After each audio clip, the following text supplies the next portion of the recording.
Hello and welcome to another episode of the Ecommerce Coffee Break Podcast. Today we want to talk about Shopify Plus and how to expand into Shopify Plus. And also we want to touch a little bit on the European market. Mostly we're talking about US American markets, but obviously Shopify is growing rapidly in Europe. And our guest today has a good background on what's happening there. So let's welcome David Simões. He is the founder and solutions architect of soundsgood.agency. They are the first and still only Shopify expert in Czechia and Slovakia. They are also a Shopify Plus agency, and they focus on the Central European market. Interesting enough, David also studied to be a professional dancer and loves Brazilian Jiu-Jitsu. So I'm not touching on that one, but I found this very interesting. So let's welcome David to the show. Hey, David, how are you today? I'm doing very well. Thank you for having me. David, Shopify Plus is something that a lot of merchants are aware of, but they think it's out of reach or not necessary, or they stumble over it and use it while not really needing it. So we want to touch a little bit more on this. Give me an idea, what's the decision-making process of a Shopify merchant when they look into the option of Shopify Plus? So usually there are two main factors based on which you decide if you go to Plus or not. There's always the financial aspect. So once you get big enough, it starts making financial sense to go to Shopify Plus just because of the transaction fees and everything. It's just not worthy anymore, or the difference is like $100 or whatever to jump from the advanced plan to Shopify Plus. So it's a no-brainer because Shopify Plus we have a much higher level of support and of tools and functionality you can use. So if the difference is like $100, even $200, I would go to the Shopify Plus just because that value you'll recover many times over once you get access to the whole platform and ecosystem and community that is built around Shopify Plus. That's one aspect that is very easy to analyze. What we usually do is that when we get a client that is migrating to Shopify or is on Shopify and thinking about Plus, that we have our own internal calculator. I put there all the information that I need about how many stores they have or plan to have, how many markets they plan to sell to, their revenue, average order value, etc. If they are using payment, what payment gateway they are using, because Shopify payments versus third party is something different. And also something that is very specific in the European market, if they have different manual payments or not, and what percentage of payments are being processed not through a card payment gateway, bank transfers, cash on delivery, etc. Because all of these factors may influence the final result of the finances. And based on that, we can say Plus for sure, or you don't need it yet. On another hand, we have had clients that are like really big in terms of, they are big retailers, but they have very small online presence. But they are able to afford Shopify Plus, so they can leverage functionalities like customizing the checkout, being able to display different functionality in the checkout and different information as they need. So the customers are not like shocked that something's not working as they expect in their local market. And that's the second factor, not about the money, but about the functionality.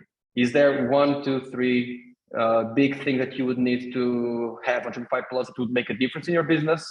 If yes, even if you're not still on the revenue level to make sense, you actually can recover that money quite easily. If you want an example, we had a client, they were called Bloomhair, now they are Bloom Robin. They have 7 expansion stores. They started in Slovakia and they are like more or less everywhere in Europe. They sell supplements for hair health and stuff like that. And when we started cooperating, they were around the 700K euros per year mark.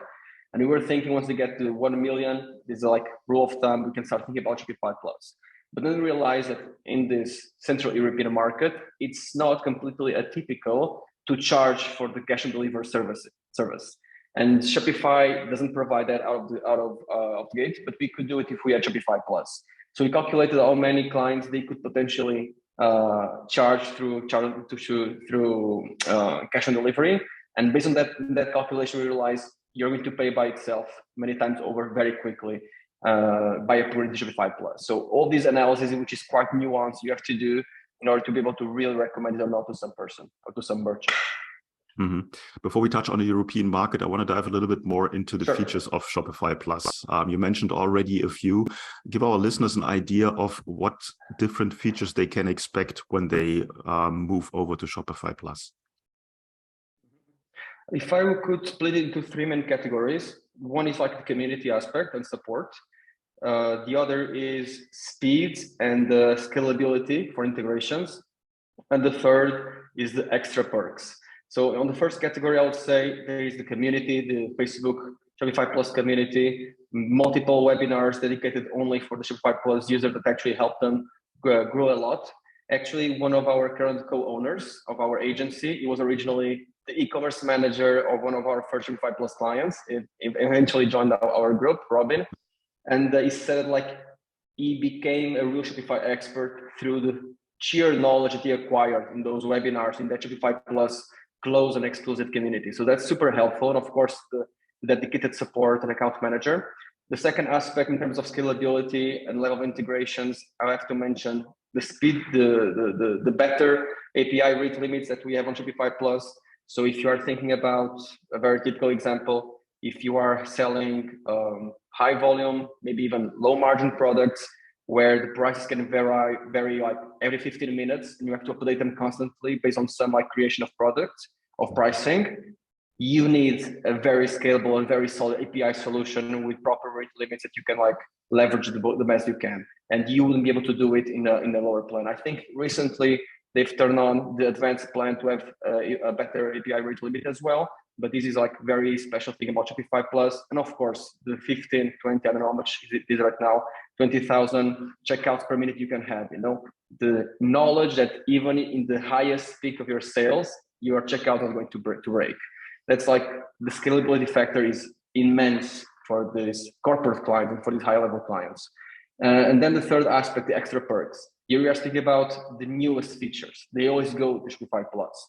And if you're on Shopify Plus, if you're at that level, you need and you want to innovate as much as possible, as early as you can, so you can distinguish yourself from your competitors. That's one of the biggest reasons why somebody moves from Magento, WordPress, custom solution to Shopify Plus, because they know that they can speed up their development, their innovation much faster, using an in-house team, agencies, freelancers, consultants, etc. So you have the newest features, and then you have exclusive APIs, which can allow you to do very cool stuff. One example, for example, is the multi-pass API, which allows you to basically have a login system in your store that is shared with some other system. So if you want an example, which I don't know if you want, but I can give you one, is that we have a client corporate, 200 plus physical locations across Central Europe, and they want to have a version of their store that is like specifically for their sellers. So they can log in, have special functionalities like scanning product and so on, sending email offers to their customers. And the question is like, how should we verify, 300 locations, okay, 200 locations times 5. So we have like 10,000 employees that can change very frequently because this is retail. How can we guarantee that the logins will be solid enough?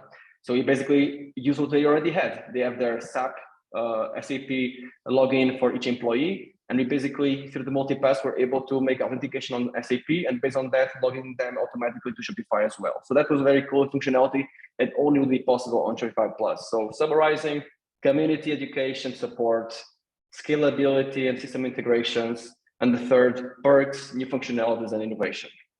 Okay, that was a very good example. I never thought about that. That might be an issue and that can be solved with Shopify Plus. So thanks for that example. Now, when it comes to moving over, most likely the question will come up to merchants, can I keep my theme? Can I keep my apps? I mean, they love their themes, they love their apps. What's the process? Are you as an agency helping with the process of moving over to Shopify? But what's really involved on getting a site from the one side over to Shopify Plus? Sure. It's a very, I would say, seamless process compared to what people have in mind. They think they would move to a completely different platform, etc. That's not the case. You are still on Shopify. You still don't have to change the URL of your store. It's the same administration, no problem at all. You'll keep all the functionalities, settings, apps, themes. You just get more ways of playing with that. Like for example, a higher limit of how many themes you can have in your store, which is very useful once you're running a big operation. And the process itself is seamless in the sense that it can take, 3 to 5 days. If you need to negotiate more, discuss more aspects, it can take a bit longer. But the moment you decide that you want to do it, Shopify Plus sends you a contract, which is standard. There are not many changes that can be done there. You sign it, in 24 hours, usually they turn on the switch. So you have your Shopify administration mutating to Shopify Plus administration. You get access to an administration board, which means that if you have, I don't know, 10, 20, whatever expansion stores, because you can have multiple of those, you have this admin where you see all the information of all of your stores, how they are performing in different markets, etc. And it's very seamless. You don't lose anything. And you have access then to a bunch of your functionalities, like the expansion store that I mentioned and development stores, At this level, it's super important to have a sandbox where you can play around, change things, install new apps, etc. And this is like out of the box with Shopify. And you have the Shopify Plus, and you have your account manager that can help you get used with the system and make sure that you have all the functionalities you need. So the transition, if somebody's afraid of the transition, that's like the easiest thing to bust, because there is no breaking, there is no downtime, there is no worries at all. It's just a matter of signing the papers, turning off the switch, turning on the switch, and going forward. Okay. But if I may say, one thing that I always recommend when somebody's thinking about going to Shopify Plus, especially if they're on that beginning stages of the million per year, it's not going to be a cheap investment, So before you just sign the papers, make sure you study the functionality Shopify Plus gives you, study your current situation, make maybe some audit with some external consultant or with a Shopify experts agency, realize what is the roadmap of implementation of new functionalities, because you don't want to sign the papers, then keep using Shopify without using Shopify Plus for another 3-4 months and paying $2,000 per month for nothing, So you should really try to figure out the roadmap. So you know, okay, first month we want to release this, second month we want to release that, and you're going to leverage these features in this specific way, so you make the most out of the buck for the investors. Okay, so there's definitely some homework involved before you get started. Now, you and your team of soundsgood.agency are in the heart of Europe. You're in the Czech Republic, and there's a lot of experience when it comes to European market. Now, for our European listeners, they might be aware of that, but also our listeners who are not based in Europe, they might be interested in expanding into Europe. You touched a little bit on the different payment ways or the different ways of payment that are used in Europe. Tell me a little bit more, what makes the European market special or different to, for instance, the US market? So a US merchant is spoiled by the luck where they are, They launch a store, which doesn't have to be super fancy, and automatically they have 300 million people that can buy from there. Same language, same currency, same culture, etc. Here, which is something that I say quite often, if you're in Czech Republic, for example, you launch your store, you have maybe a population of 10 million people that could buy from you. Automatically, 1 month later, you're thinking, okay, can I expand to Slovakia? Can I go to Hungary? Can I go to Poland? Can I go to Germany? Because you want to expand your pool faster, even though you don't have you are not maximizing your market penetration yet, because the pool is much smaller. So you deal with these issues in a much earlier stage. The US market, basically like Gymsharks of the world and all the following huge companies that are on Shopify and Shopify Plus, they start thinking about expansion once Shopify is once the US is already gained territory. Here it's not the case because the territory is quite small.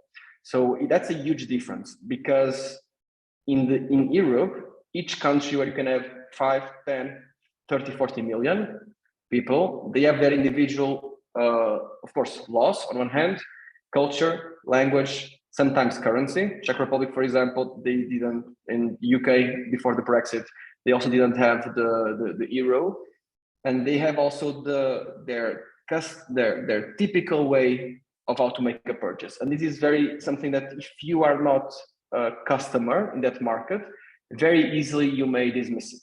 If you want an example, this is something that I heard already, 5-10 years ago, when people were starting to expand in Europe, even within European countries. Because it's not that we are in Europe and we know all the things. Each country is very specific. So I'm selling, for example, contact lenses, and I don't get why in Italy I have such a low conversion rate. And it ends up being because there is a special program that if you put, your social security number or something like that, you can get a percentage, like a cashback from the government, because it's something like national health insurance or something like that, And this is something so specific that if nobody would like ask somebody in that market, they would never know, if they wouldn't do the proper research, they wouldn't compare with their competitors, they would never discover this slight difference, or if they go to France, it's super important, for example, to have a phone number in the beginning of the website, because people are used to call to ask for questions, etc. And you want to highlight that to get a higher click-through rate and so on. So it's very specific from country to country and from market to market. But the most important thing is definitely the language, the currency, the shipping, and the payment methods. These three things can make or break your conversion. So when somebody asks, even from the US side, I want to expand, I want to go to different markets, the question is like how invested you are in that plan, because depending on your goals, also the strategy should be slightly different. Because on Shopify, thank God, it's getting better and better, this multinationalization aspect, and you can actually go into different directions, some more complex, some simpler, and each one of them have their pros and cons. Mm-hmm. No, as you said, multi-language, multi-currency is a part of Shopify. You have worked, or you're working with big brands, moving them over to Shopify Plus. Tell me a little bit, where do you guys help with? What's the process if somebody approaches you? Sure.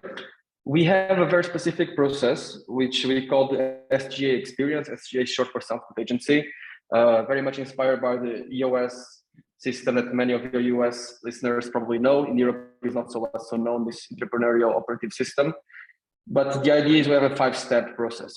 First we have our coffee date, where basically we get to know each other, see if we are a match, what are your problems, what are my solutions. After that coffee date, before we actually go into anything serious, we try to give them a gift. After the first date, you maybe deliver some flowers, and that gift usually is like some free value. In this free value approach, we try to solve already some of these problems that they were mentioning, or give some pointers, or showing examples of how we solved this in the past. And together with this gift, we have a proposal, which is basically, you want to go out on a weekend with us, and that proposal is for a feasibility study, a deep analysis of the problems that they were saying that they have, and to figure out the final blueprint, the final solution that then we can implement. And if for some reason during our 3 days of an hour, like weekend getaway, as we call it, if we don't like each other, you can grab the information, the know-how, and you can implement it with somebody else. But we want to give you as much of our expertise as possible. But usually what happens is that we are very successful on our weekends getaways. We are able to make the clients fall in love with us. And in that moment, we start to go for like something more serious and more serious. And the first step would be the project, where we execute what we've done during the feasibility study. And then in the end, we have putting a ring on it, which is basically, let's speak about retainer. Let's speak about long-term cooperations, because what we do that is crucial for the really serious merchants is that we don't want a project, we don't want a one-time client, we want a partnership, a cooperation that could be like, 5-10 years long, We want to be here with you throughout the process, and we want to grow and scale with you. So we can like keep helping you. Like it's really a relationship. That's why we have this metaphor in our SGA experience, from the coffee date to the wedding ceremony. It's really about, do we trust each other? Am I giving you enough to satisfy your needs? And the same thing from the merchant side to us. And can we grow together to higher and higher level of success? I like the idea of having sort of a dating process assigned to it. Makes it easier to understand on how to work with an agency, or how to get the first contact with an agency. Specifically, as you start with a coffee date, and we at the end of the day, we're on an Ecommerce Coffee Break podcast. So who's your perfect customer? Who's the best for you to work with or to go on a date? We have a limitation in terms of not revenue, but how much they are willing to invest in their business. If somebody is not willing to put, I think right now in dollars is $150K on the first project. If they have like lower than that type of budget, sorry, $150K, it's a different currency. Let me convert it quickly. No, that's the problem of like expansion, right? You are playing with multiple currencies at once, right? I think it's around 7K. If you're thinking about less than 7K per project, we usually say it's not a fit, and we give to different partners to take care of. If they are willing to put that amount or more than that to grow their business, usually we have a way of cooperating. But the best client for us, where we are really attracted to going to the coffee date, is when they want to grow, when they want to expand, when they want to solve big problems and simplify them, because if they want to expand, they want to grow, we have this part of our DNA, of our core values, always looking forward for new ways to grow ourselves. It's also always support our employees, so they become a better version of themselves. We always are looking forward to this open feedback so we can make ourselves better together as a team, and we expect the same from our clients. And on the other hand, the complexity, we love to destroy complexity. We go to the client, they say, our business is so specific, it's different from anything you've ever seen, and we need a really custom solution because of this. And you just start asking, why? Is this really so that important? Yes or no? And most of the times you realize that a lot, I would say 60% of the processes that they've set up, nobody that is on that company at that time knows why they were set up like that 5-10 years ago. So we can go there, break it, turn it around, simplify it, streamline it, so they actually can do what Shopify has been promising for years. You don't need an army of developers to run a very successful business. You actually can, with a very small team, streamline your processes and run it and focus on what is the most important in your business, in your marketing, in the quality of your products, in the quality of your logistics, so the customer is happy in the end, and remove really the burden of the complexities that come with the custom integration of different solutions and the implementation of the processes that are needed for the operation to run smoothly. Yeah, I think an agency should be much more than just building a theme. What a lot of people think about agency, it's really a business consulting and coaching process to make your business better. David, where can people find more about you? Sure, they can check our website, soundsgood.agency. I think you'll put also other links in the description. And very easily there, they can book a call with us, send us an email. We have a very simple email to memorize, Shopify at soundsgood.agency. So anything you need, you can reach out to this email or to my own email. Just switch Shopify by David. And I'm everywhere online, LinkedIn. I'm being very active there lately. So looking forward for the DMs too. Okay, I will put the links in the show notes as always, and then you will be just one click away. David, thanks so much for your time today. I think it was a really good overview of, first of all, why and when you should move over to Shopify Plus, and specifically for merchants that are not in the EU, understanding on the specific problems or issues that you have as a merchant in Europe that you don't have in the US. Thanks so much for your time. Thank you very much, man. Hey, Klaus here. Before you go, I would like to invite you to become part of the e-commerce merchant pro community to get actionable advice from other Shopify merchants who already have achieved what you are aiming for. Our community is a safe place to actively grow your online retail business with the support of the most amazing and helpful group of e-commerce entrepreneurs behind you. Running a Shopify business is tough. Don't do it alone.